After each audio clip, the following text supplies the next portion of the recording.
Ini adalah contoh jadwal arus kas dari PT Purnama Karya Nugraha.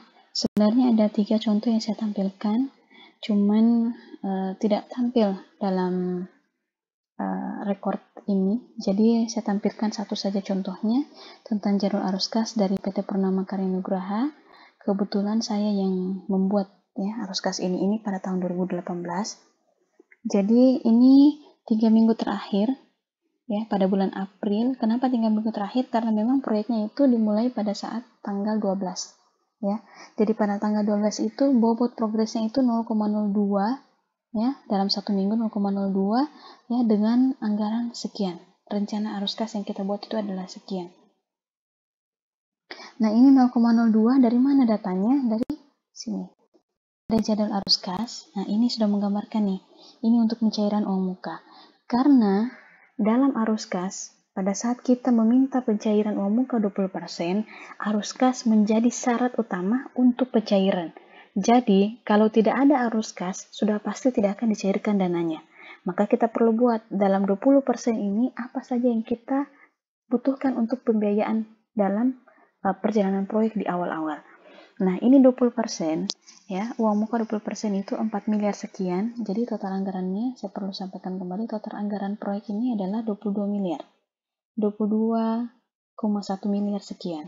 22 miliar 143 ya, juta. Nah, kemudian 20% dari 20 miliar tersebut itu adalah 4 miliar 428 sekian. Nah, ini harus kita jabarkan. Ini digunakan untuk apa dalam pencairan? Ya. Nah, makanya kita sebut dengan cash in. Maka kita akan diberikan cash in sebanyak 4 miliar, kemudian kita cash out seperti saya jelaskan tadi, ada cash inflow dan cash outflow.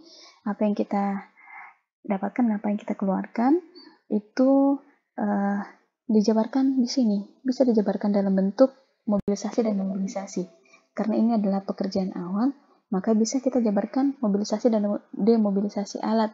Ya, bisa kita masukkan langsung dananya berapa. Kemudian untuk kebutuhan apa lagi nantinya? Bisa kalau kita gunakan untuk pembelian semen.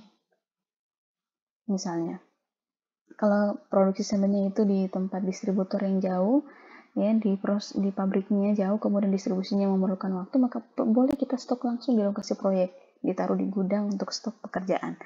Nah, kemudian bisa juga untuk pembelian besi, kawat, ya, pasir, ya, koral, solar, ya, dan lain sebagainya. Nanti totalnya di sini itu, ya, totalnya di sini harus 16, ya, harus 22 miliar sekian. Ini untuk keseluruhan, ya, gitu. Oke, 22 miliar sekian cash outflow-nya. Nah, ini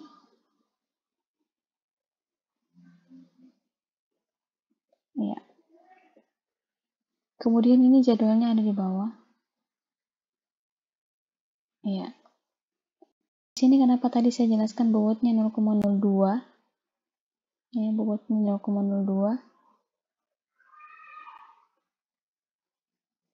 Karena diambil dari sini schedule. Ini 0,02 dimasukkan di dalam arus ini. Jadwal arus kasnya itu 0,02 untuk minggu pertama. Ya, kumulatifnya dananya sekian. Oke. Jadi akan jelas terlihat, oh, di mana kita butuh pengeluaran dalam setiap pergerakan keuangan.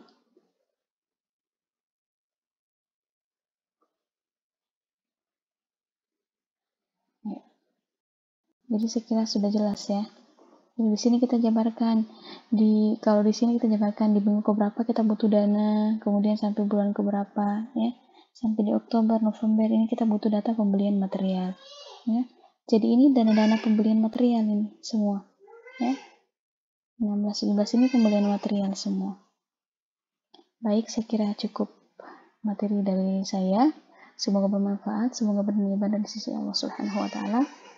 Jika ada pertanyaan, boleh di kolom komentar, boleh bertanya langsung, boleh via WA. Terima kasih. Wassalamualaikum warahmatullahi wabarakatuh.